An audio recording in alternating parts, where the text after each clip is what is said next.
This is Monica Perez, and we are back with another installment of Makers of the Modern Mind by Thomas P. Neal, PhD.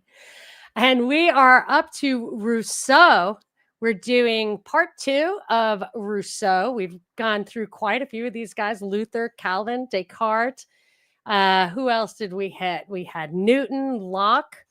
And so we're about halfway through. And some say that Rousseau was the the single greatest, the most significant maker of the modern mind. That is one assessment, because his feeling is everything pervaded literature, politics, philosophy, everything since him. I'm like so unimpressed with him, but this isn't about these guys being the smartest or the most original. It's about them tapping into something that society was ready for, was probably already happening, putting it in a way that they can absorb it. I think in a lot of cases, it's for the powers that be, or some powerful entity promotes this one person over another, because that's where they want society to go. Some openly justify current events. He was used to justify the French Revolution, that the people were the source of all wisdom. I think we get that in the modern world. You see it, like this idea that the serf is the source of all wisdom. The Southern Black culture has that deep wisdom, and that the people can't be wrong. So I think that comes from Rousseau, and we do feel that today. So usually the second half of the chapter is more about the philosophy and the impact, and the beginning kind of sets the stage, who these guys are. Sometimes it's important, sometimes it's not. It wasn't in his case. Quite a few of these guys seem to have had some kind of hang up they were trying to justify or externalize in the context of society or the nature of man, the human condition even. I think he was one of those guys.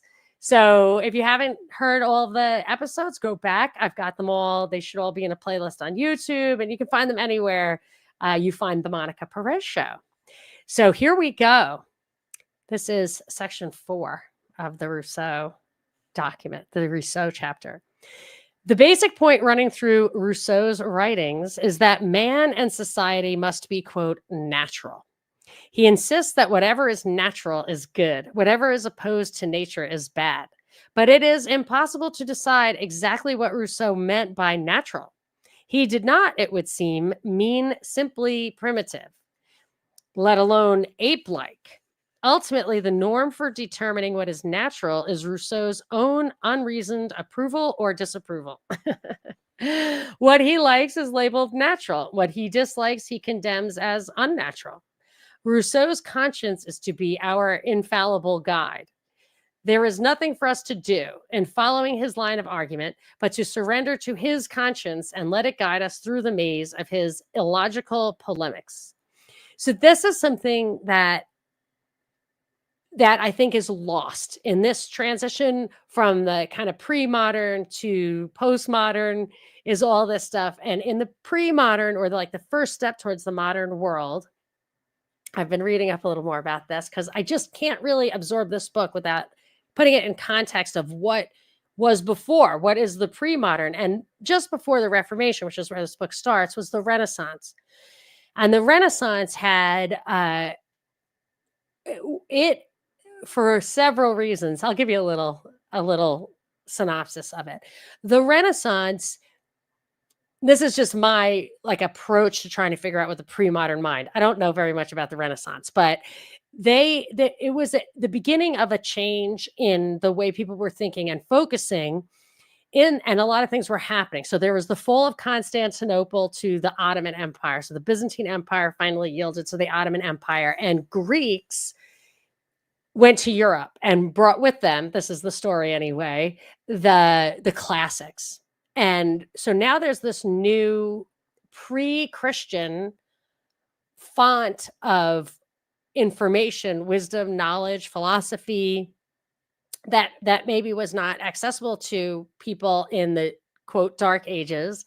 And then technological advances such as the printing press, universities, that made it disseminated the information. There was also the aftermath of the Black Plague, which really changed how people thought about themselves and how much they really wanted or needed the authority of the church, wanting to tithe and whatever. So they were open to change. But still in the Renaissance, it seemed like these intellectual pursuits were made, and I think they stated this openly, for the greater glory of God. And so it was always in the context of God, morality, the church. And when you have that, even if you don't believe it's basically right and it doesn't conflict with your like innate sense of morality, you have this structure, this moral structure that you can hold other people to that standard. So whether it's your popes or your kings or whatever, there's some underlying thing where you know what they're doing is wrong. And I think that the theme that runs through this Maker of the Modern Mind is kind of putting God in the background or ultimately eliminating him. Some exalt man, some reduce man, some exalt science, some reduce it. But you have this replacement. And one thing that seems to really have consistently emerged is, maybe a couple of exceptions, but subjectivism. This idea that if you don't have this black and white morality, how do you know what's right and wrong? And a lot of these guys said, well, you just know it. It's either objectively true or whatever, but you just know it. And that's no way there's no way to verify that. And everyone's morality isn't always exactly the same. So what ultimately happens is it's these guys' judgment. I think that's a theme that recurs. And Rousseau, I think, it's not even his judgment, it's his feelings that we see. Anyway, I thought that was, I learned that in trying to better understand this book. Hopefully it's helpful. Okay, Rousseau then wants man to be natural. He wants him to live in a natural society under a natural government, to practice a natural religion. Now, all of this is to be accomplished by subjecting man to a natural education. Rousseau was first and foremost an educationist. He agreed with Locke's successors that man is an unformed lump of humanity at birth, that whatever he becomes will be the result of his education. To Rousseau, however, man was fundamentally a good lump of flesh who had been made vicious by bad education and by bad social institutions. Make these natural, and man will enjoy his paradise here on earth. It is important that since man is born good, he be raised rightly, that he be preserved from vice. Rousseau, therefore, insisted that Emile, in his book, was the best as well as the most important of all the works I produced. This is the story of a youngster's education from the time of his birth until his marriage. Emile is subjected to no restraints whatsoever, for Rousseau believed restraint of any kind unnatural. Instead of keeping him mewed up in a stuffy room, Rousseau advises us, take him out into a meadow every day. Let him run about. Let him struggle and fall again and again. The oftener, the better. He will learn all the sooner to pick himself up. The delights of liberty will make up for many bruises. My pupil will hurt himself oftener than yours, but he will always be merry. Your pupils may receive fewer injuries, but they are always thwarted, constrained, sad. Rousseau wanted no one thwarted or constrained, as he somehow felt he had been. I actually saw this in watching my older sister, who was 17 years older than I, raise her kids in contrast with my parents. She would say, if you put kids in a room with all food, candy, broccoli, whatever, over time, they will choose a healthy diet, which I think is absolutely not true and is pretty much easy to prove. But that was the idea. And I think she had a book on her shelf, I'm okay, you're okay. It all feels very Rousseauian. And that was hundreds of years later. Emile is not to be reasoned with, for that is unnatural. Emile is to learn from experience. He is, in truth, to teach himself everything he learns. His tutor is only to arrange the props so that, as a matter of survival, Emile must learn. Instinct and emotion are to be cultivated rather than reasoning power. Small minds have a mania for reasoning. Strong souls speak a very different language, and it is by this language that men are persuaded and driven to action. That may actually be true. Emil is to be a strong soul who acts instinctively and strongly. He is to feel rather than think. And because reason is the source of all error, Emil will always be both right and happy. Voltaire observed of Emile that it was a stupid romance, but that it contained 50 pages worth binding in Morocco. I don't think I get that. Oh, Morocco, small m, so it must be a kind of medium. These 50 pages were probably very expensive one. These 50 pages were the Savoyard Vicar's Profession of Faith, 50 pages that stirred all France. They are 50 powerful but curious pages, for in them Rousseau presents, in the mouth of his Savoyard Vicar, his own religious beliefs. He presents them in a chain of reasoning worthy of any rationalist, but blended with the rationalist arguments is Rousseau's strong sentimentalism. Compounded from the two is Rousseau's religion, which annoyed the skeptics and angered the devout people of France. Rousseau attacks the philosophes for their skepticism, which he claims is gratuitous. He goes on to decide, reversing the Cartesian procedure, that he must accept all that he cannot honestly refuse to believe. He rejects all organized religions, however, because he insists that no religious sect offers anything to him that God has not already placed in his heart. And he wants no one to come between himself and God. Revelation is unnecessary, for God has communicated directly with Rousseau. His law is written in Jean-Jacques' heart. Moreover, no one religion can be true, for that would be unjust to all other men. If one religion were right and the other's wrong, he argues, a man would have to spend a lifetime in the study of comparative religion. So he has his Savoyard Vicar say, I closed up all my books. There's one book which is open to everyone, the book of nature. In this good and great volume, I learned to serve and adore its author, capital A on author. From this book of nature, Rousseau thought he could prove the existence of a personal, benevolent God. The existence of the universe argues for a creator, he insists. The design of the universe and the movement of the planets argue for an intelligent creator. Let Newton show us the hand that launched the planets in the tangent of their orbits. This supreme will, this supreme intelligence, Rousseau tells us, is what he means by God. I know full well that he exists and that he exists of himself alone. I know that my existence depends on his, and that everything I know depends upon him also. I see God everywhere in his works. I feel him within myself. I behold him all around me. But if I try to ponder him himself, if I try to find out where he is, what is his substance, he escapes me, and my troubled spirit finds nothing. So he leaves theological speculation to examine himself. He finds that he is a creature who has a material body and an immaterial spirit, a soul. Rousseau arrives at this conclusion in typical Rousseauvian fashion. Quote, in vain do you argue this point with me, he says. I feel it, and it is this feeling which speaks to me more forcibly than the reason which disputes it. So he accepts it. He also feels that he has free will.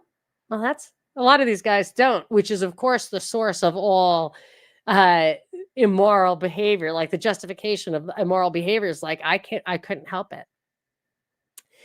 And it is in the abuse of this freedom that he discovers the cause of all evil, all suffering, all misery in the world. Where Voltaire threw the blame for evil on God, Rousseau places it squarely on mankind.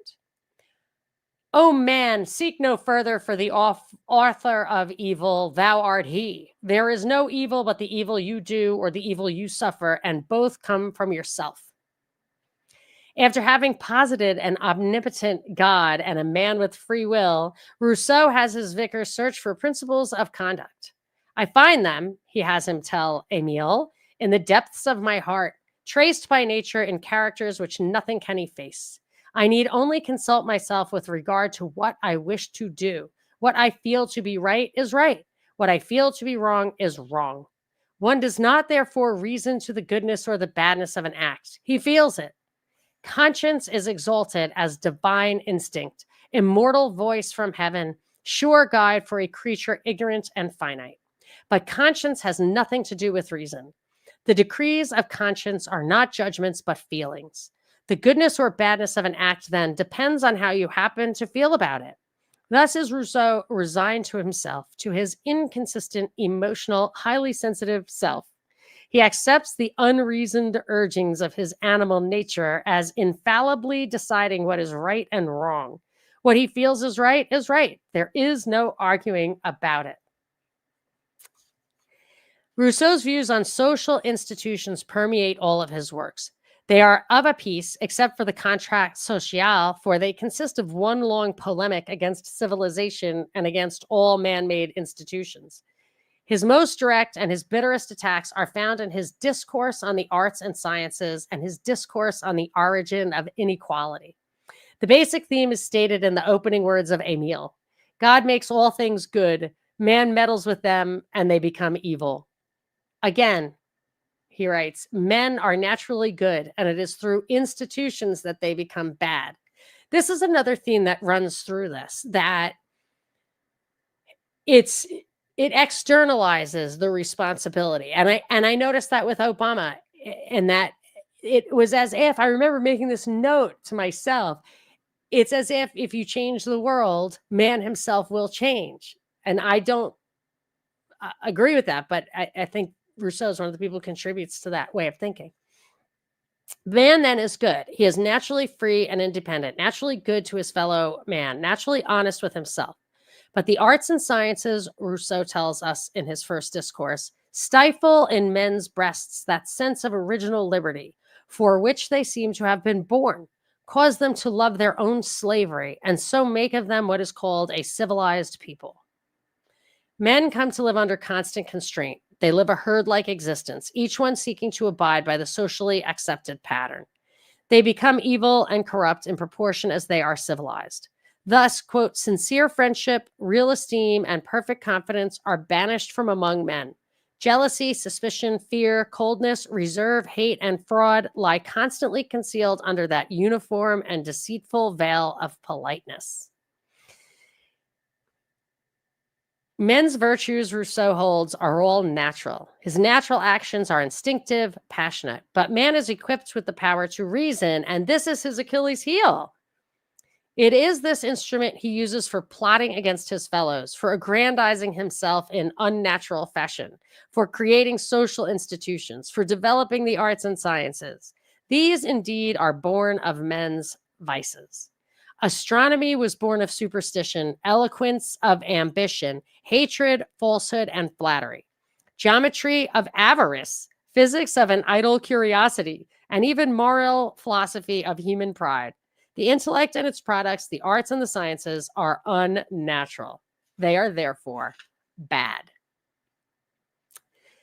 Men are naturally equal, Rousseau always insists, and they are naturally good.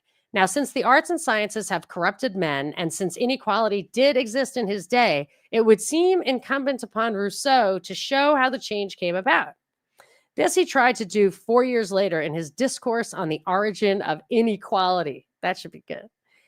The purpose of the work, he wrote, was, quote, to mark in the progress of things the moment at which right took the place of violence and nature became subject to law, and to explain by what sequence of miracles the strong came to submit to serve the weak, and the people to purchase imaginary repose at the expense of real felicity. Like Locke, Rousseau starts this essay in the state of nature, a state, he tells us, which no longer exists, perhaps never did exist, and probably never will exist. But this state of nature is like natural man. It is society as it should be.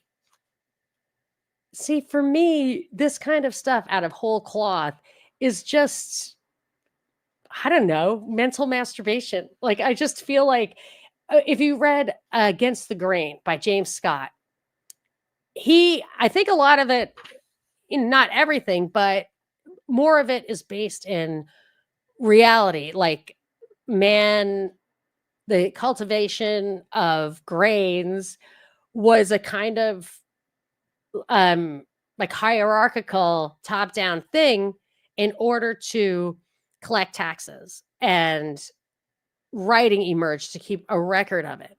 So the state of nature is kind of different from what you would have thought. There was like total raw nature, but there was also a time when man could cultivate stuff, could direct nature, and just sit around and wait for tubers to grow or deer to walk past him because he designed put barriers in the way to get the deer to migrate in a certain way.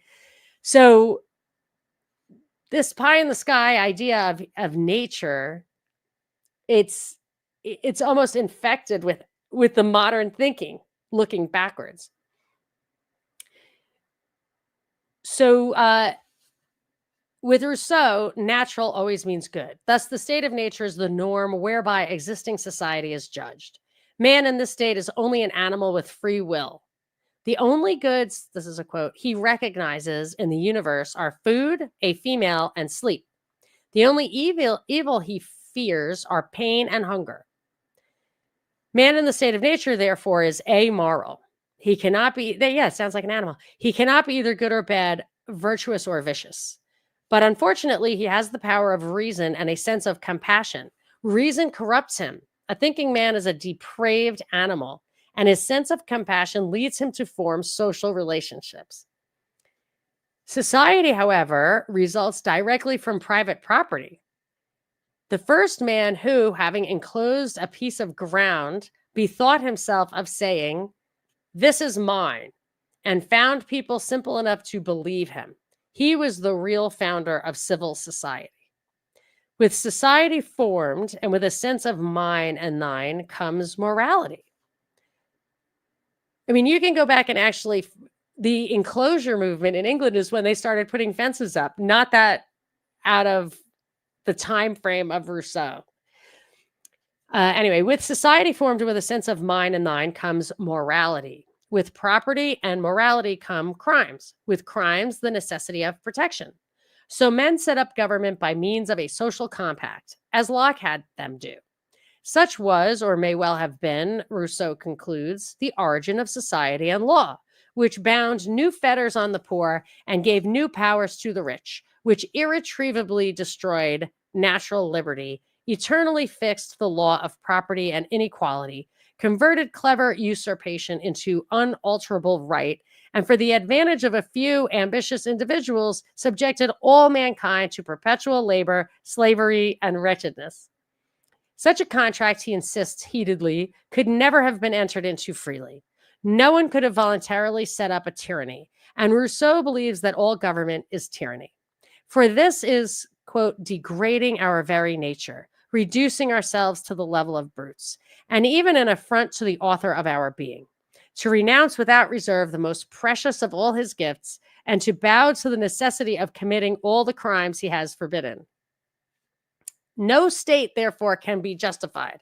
Man must live a natural life, which is an anarchical life. A really happy man is a hermit.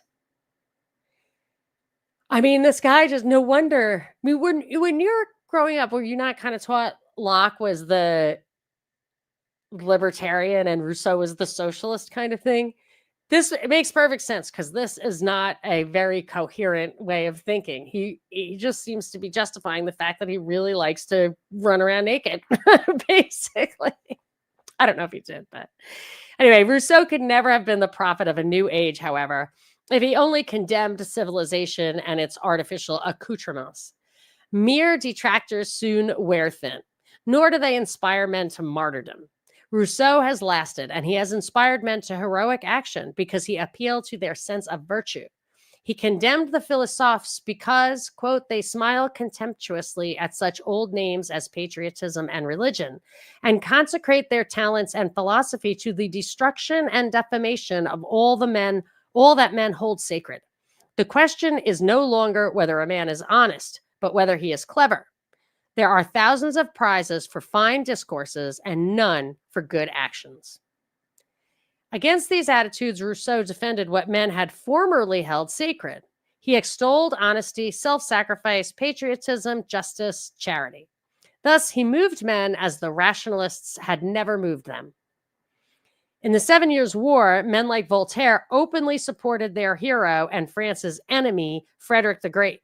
But Rousseau would have no part of such treasonable cynicism. Instead, he penned an encomium of that patriotism which produces so many immortal actions, the glory of which dazzles our feeble eyes, and so many great men whose old world virtues pass for fables, now that patriotism is made mock of. The love of one's country, which is 100 times more lively and delightful than the love of a mistress, cannot be conceived except by experiencing it. People who read Rousseau wanted to experience this lost feeling. Rousseau moved people when he told them to be virtuous. Oh, let us first be good, and then we shall be happy. Let us not claim the prize before we have won it, nor demand our wages before we have finished our work. Or when he told them to be charitable. Be just, human, kindly. Do not give alms alone. Give charity. Works of mercy do more than money for the relief of suffering. Love others, and they will love you. Serve them, and they will serve you. Be their brother, and they will be your children. He moves men when he appeals to them in this fashion, and when he tells them to live fully, zestfully, keenly. Men should learn, he tells his readers, quote, to live rather than to avoid death. Life is not breath, but action. The use of our senses, our minds, our faculties, every part of ourselves which makes us conscious of our being. Life consists less in length of days than in the keen sense of living. And people jaded by the long, dry reign of the philosophes grasped at Rousseau's urgings to live the full natural life. The fifth part of this chapter. Rousseau is important for having delivered the decisive stroke in the romantic voluntaristic revolution of the latter 18th century. So voluntaristic in this sense means, I think, to put the will ahead of emotion and reason. I think that's the voluntarism that they're talking about, not like anarcho-capitalism. So he said, but historically, he is more important still for a little work neither he nor his contemporaries valued highly, his Contrat Social. He dashed it off at Montmorency to get a little more money with which to retire from the world. It attracted scant attention in his day, and Rousseau himself never thought it particularly important. Before the French Revolution, it was a little noticed piece. For every reference to the Contrat Social in those days, there were at least 10 to Emile or Nouvelle Heloise. Mornay describes it rather well as, quote, merely a mental exercise, an effort at organization of ideas. It is a puzzling piece, this Contrat Social. I think I'm pronouncing it right. It's very awkward because it's in French and in italics. And in many ways, it is unlike Rousseau's other writings. Everywhere else, he extols feeling while inveighing against reason. But in the Contrat Social, everything is reason. Rousseau writes here as though he were a distracted rationalist. Even his language differs from his usual moving style. And the message is completely different. In his other works, liberty is the pearl of great price. Here it is cast off by mankind for a security which Rousseau has condemned in his previous writings. Here he justifies the state with all its pomp and power. Elsewhere, he failed to make a single kind remark for the state. The Contrat Social simply cannot be reconciled with Rousseau's other writings, either with his earlier works or his later pieces.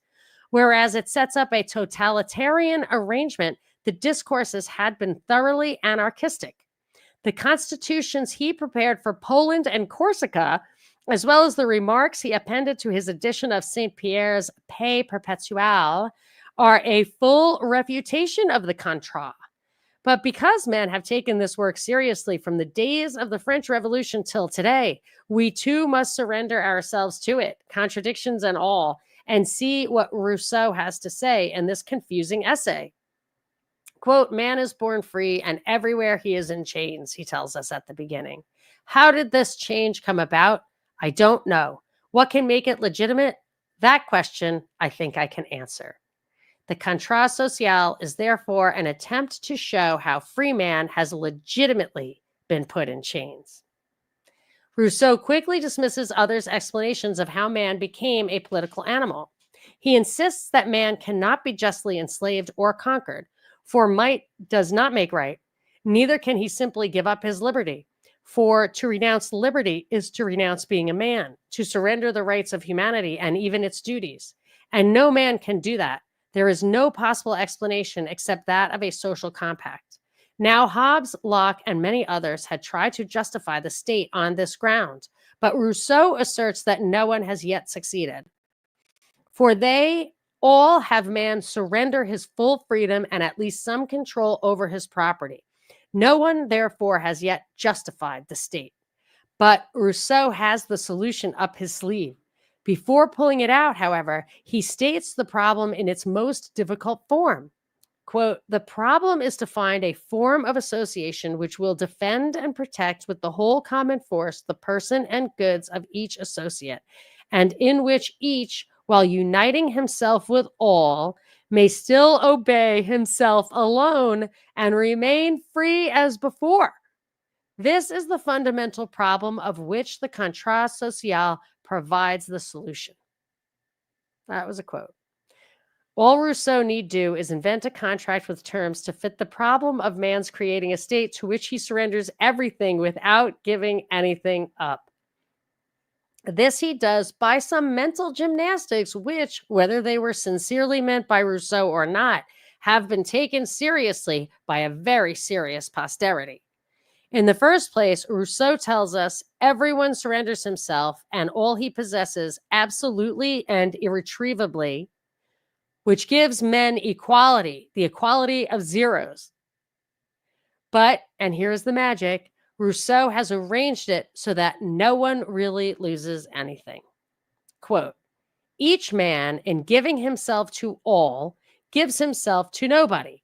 And as there is no associate over whom he does not acquire the same right as he yields others over himself, he gains an equivalent for everything he loses and an increase of force for the preservation of what he has.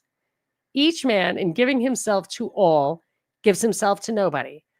And as there is no associate over whom he does not acquire the same right as he yields others over himself, he gains an equivalent for everything he loses and an increase of force for the preservation of what he has. What utter crap. But you can see how it justifies communism. That is the germ of communism. Because you're saying, well, we all own the factory together. And you're like, yeah, well, do I not get to take what I want? Well, no, because we all own it together. And of course, someone does ultimately control it more than you do. Anyway, what has happened is that men agree with each other to subject themselves totally to the state. By this act, they have created the famous Rousseauian volonté générale, which is practically the same thing as the state.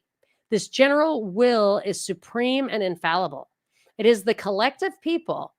Rousseau has thus made the people collectively supreme, while he has left the individual person absolutely a cipher. Man, as a single person, must bow before the dictate of collective mankind, the general will. Against it, he has no rights. From it, he has no recourse. Whoever refuses to obey the general will shall be compelled to do so by the whole body. This means nothing less than he will be forced to be free.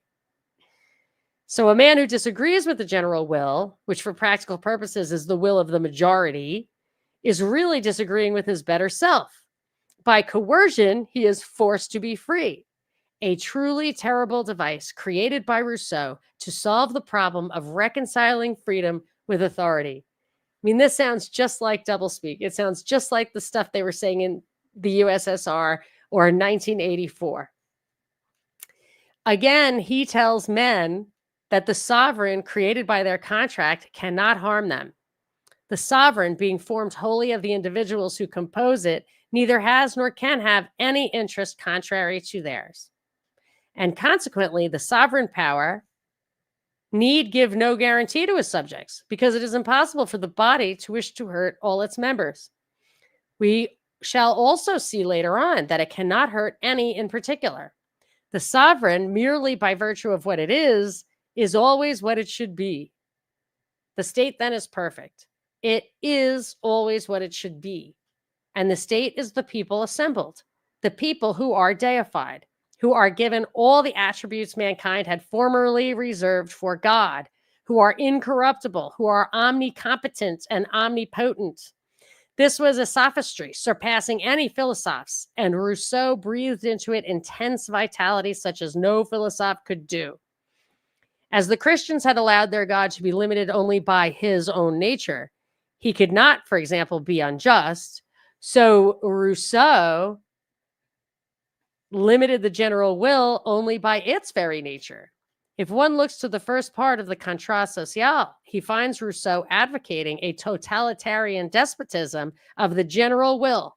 If he looks to the latter part, where Rousseau limits the general will, he finds him so paralyzing his sovereign as to end up an anarchist.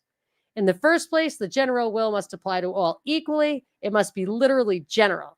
An act of the general will, Rousseau tells us comfortingly, is but a convention between the body and each of its members. So long as the subjects have to submit only to conventions of this sort, they obey no one but their own will. And to ask how far the respective rights of the sovereign and the citizens extend is to ask up to what point the latter can enter into undertakings with themselves, each with all and all with each. So it is only a case of Doe the citizen agreeing with Doe the subject. I mean, really. I guess they could fantasize about it because they didn't see the horrible, terrible consequences of it. Rousseau also nullifies the general will by making it inalienable. Quote, the sovereign cannot act save when the people is assembled. Well, how to get the people of France assembled?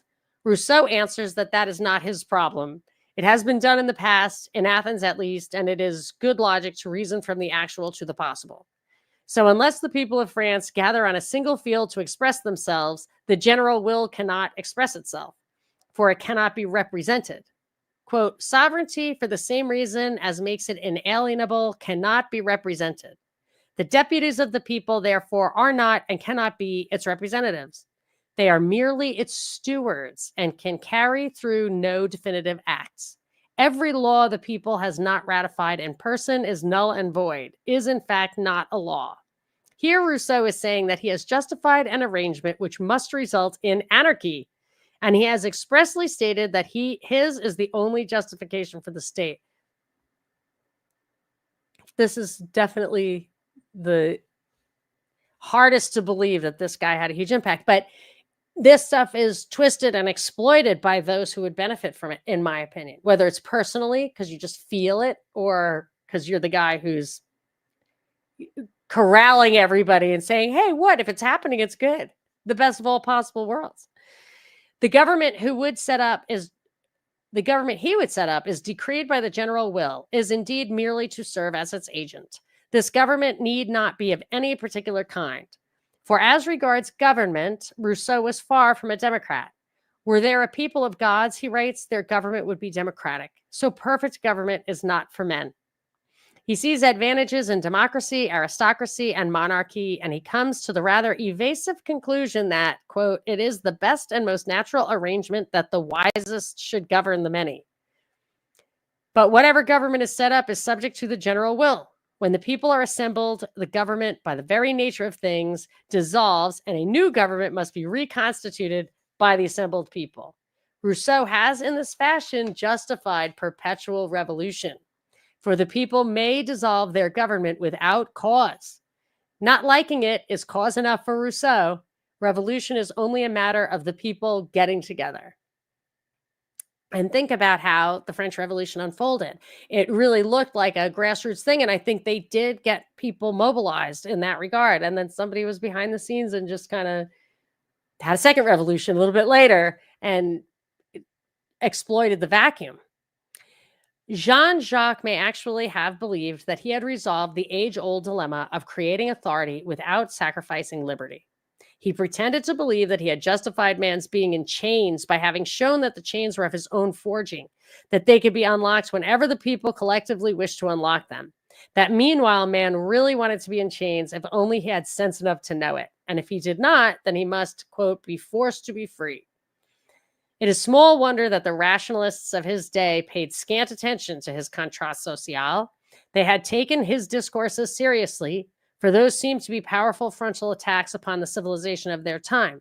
But the Contrat Social could have appeared as nothing but mental gymnastics in which Rousseau was exercising his unbalanced reason.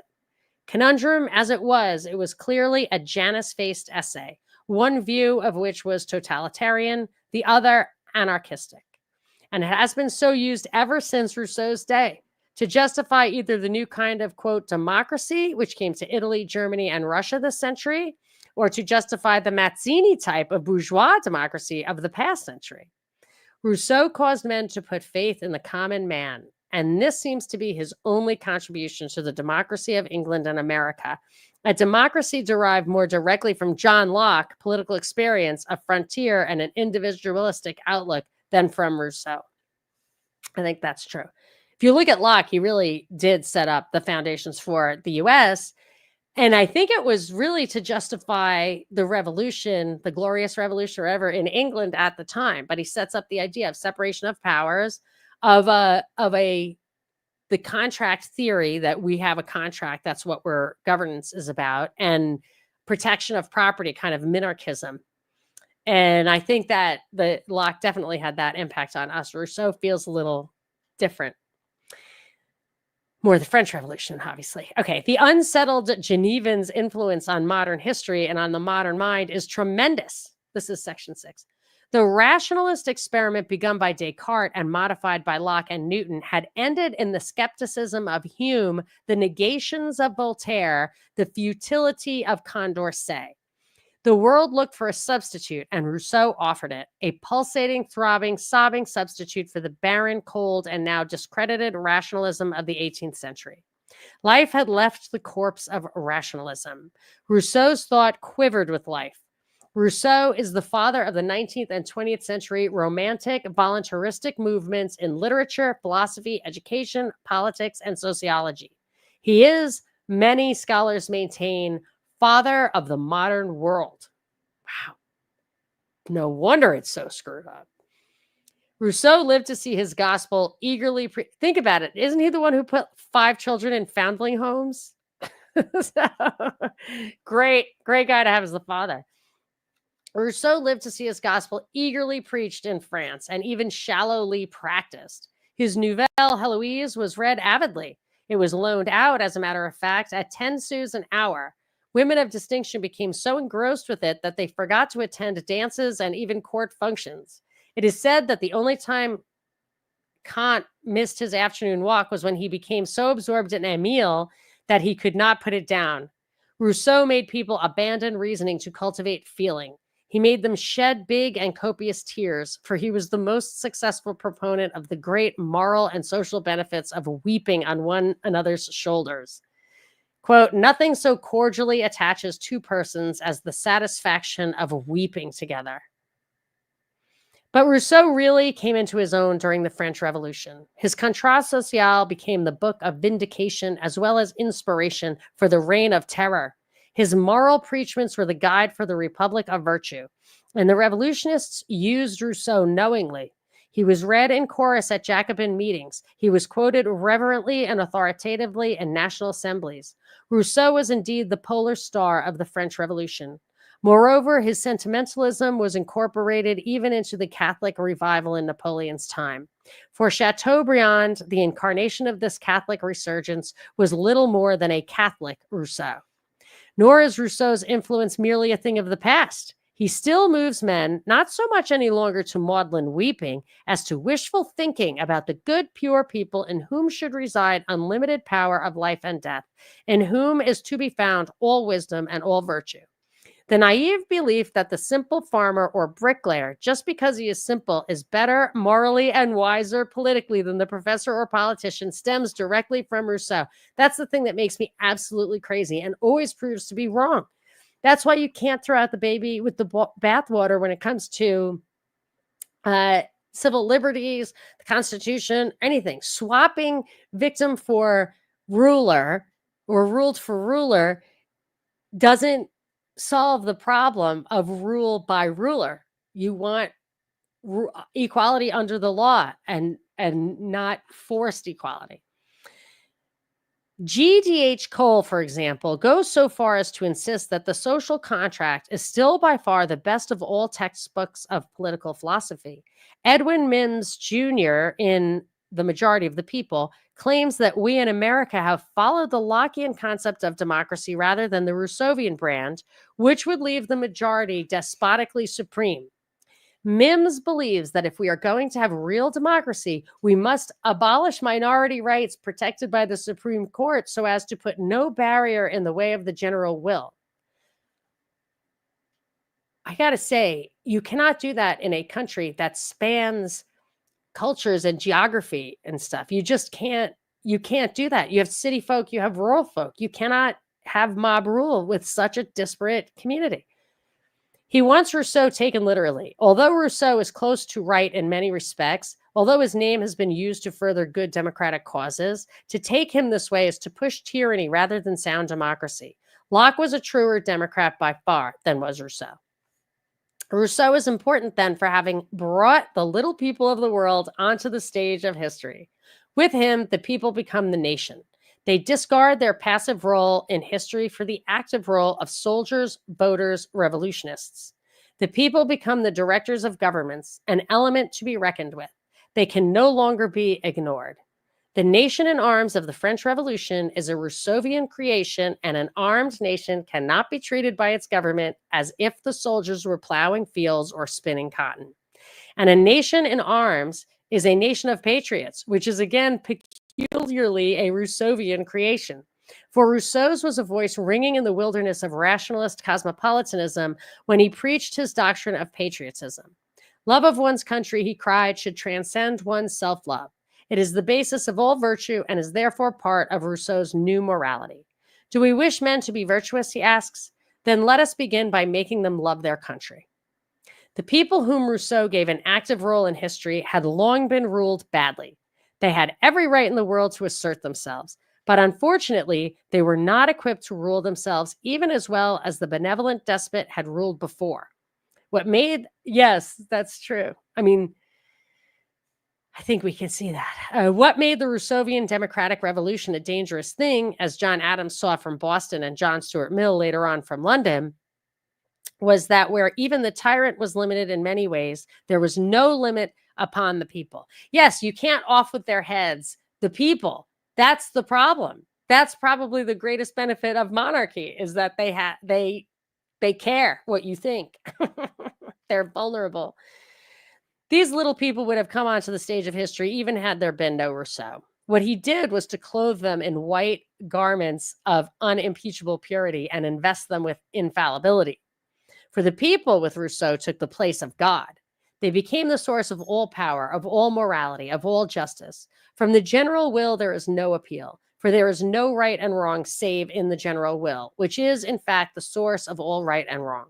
Rousseau then supplants the despotism of the king by the despotism of the people.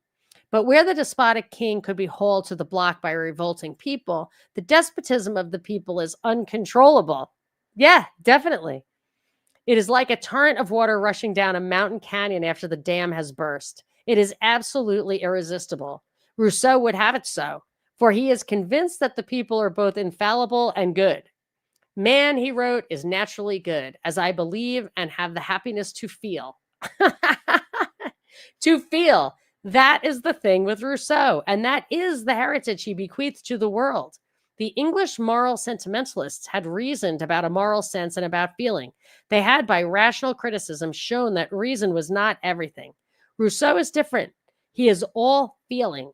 He peels off man's skin to leave his nerves raw. Reason is vicious, but feeling is good. Thinking is anti-human, but impulses are natural. Let us lay it down as an incontrovertible rule, he insists, that the first impulses of nature are always right. There is no original sin in the human heart. Rousseau appealed to feeling as no one before him had done, and that is why Morley sums this point up by observing that this was not merely a doctrine, it was a battle cry. Rousseau creates his new morality on feeling, and for this reason he is termed by Kant the Newton of the moral order. His morality is fresh, indeed, but it is built on the shifting foundation of impulsive feeling so that right and wrong change as rapidly with him as does his impulse. Right and wrong after Rousseau are more closely connected with good or bad digestion than ever before in history. Objective right and wrong give way to your emotional impulses. What you feel is right, according to Rousseau, is right simply because you feel it so. Finally, Rousseau gave great impetus to the Romantic movement, then sweeping over Europe. This romanticism swept into literature with men like Burns and Wordsworth. It slipped into international politics with men like Byron. It revived a dried out Christianity with men like Chateaubriand. It invaded the field of history with men like Scott. Romanticism and sentimentalism had a terrible effect on man's concept of man as it degenerated into a sickly humanitarianism and was finally perverted into humane societies.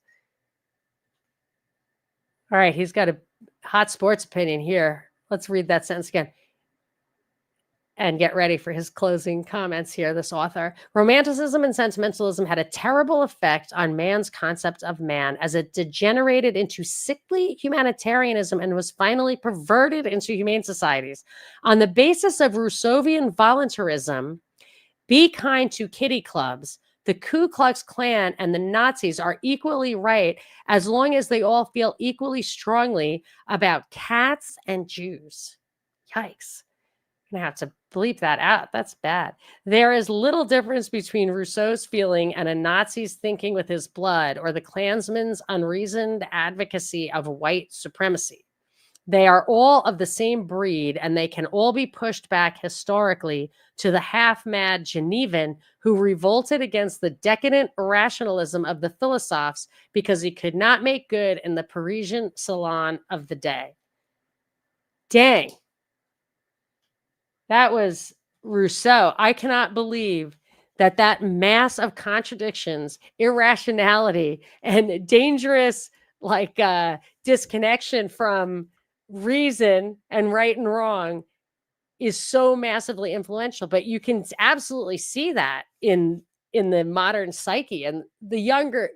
I feel like young people gravitate towards that, and as you get older, you probably realize it's complete nonsense. But boy, it has had its impact. Anyway, thank you so much for coming. We have next up Kant, the As If Land. The As If Land. I'm telling you, I read that chapter a couple of times, and I don't have any idea why he named it that. I'll probably figure it out next time we meet. Thank you so much for listening to our conversation about makers of the modern mind. Later.